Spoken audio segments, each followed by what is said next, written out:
Hey bro, let's talk about something most people bury deep. Something you probably pretend isn't happening. Something you don't say out loud, not even to yourself. Being obsessed with someone, not loving them, not being with them, not even knowing them deeply. Just obsession.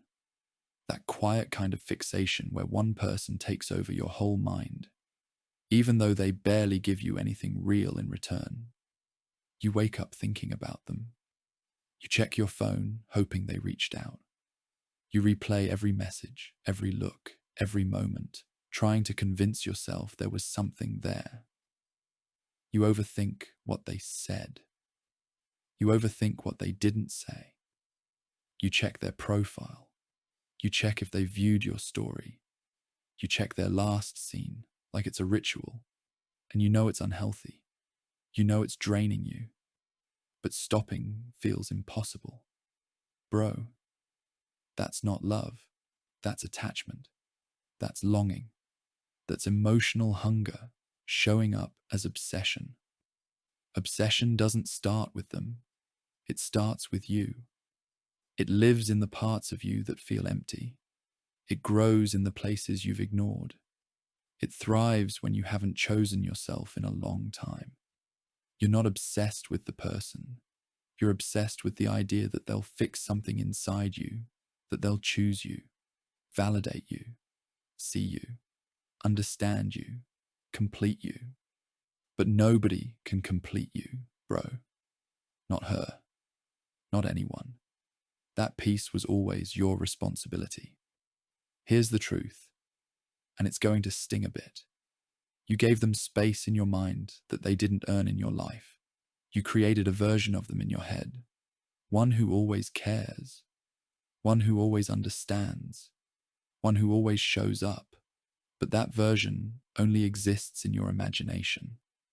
And that's why obsession feels so heavy, because you're not trying to let go of a person.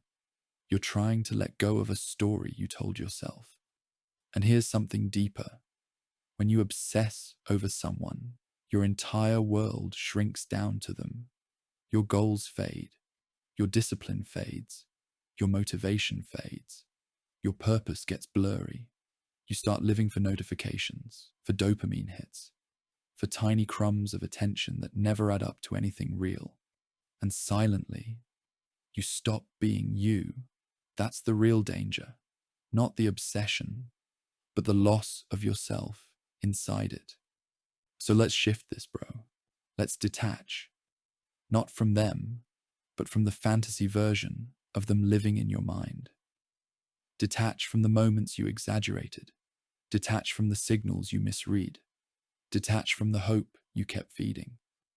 Detach from the version of yourself who believed this person was the answer. Because they're not the answer, you are. Your growth is. Your discipline is. Your focus is. Your purpose is. When you start giving your energy back to yourself, the obsession begins to lose its grip. When you build your life, your mind stops needing someone else to fill the empty spaces. When you raise your standards, you stop chasing people who don't choose you. When you invest in yourself, you stop investing in fantasies. And look, this doesn't happen overnight. Detachment is a process. Healing is a process. Reclaiming your mind is a process. But every day you choose yourself, the obsession weakens. Every hour you redirect your attention, your peace strengthens. Every time you resist checking on them, your self-respect grows.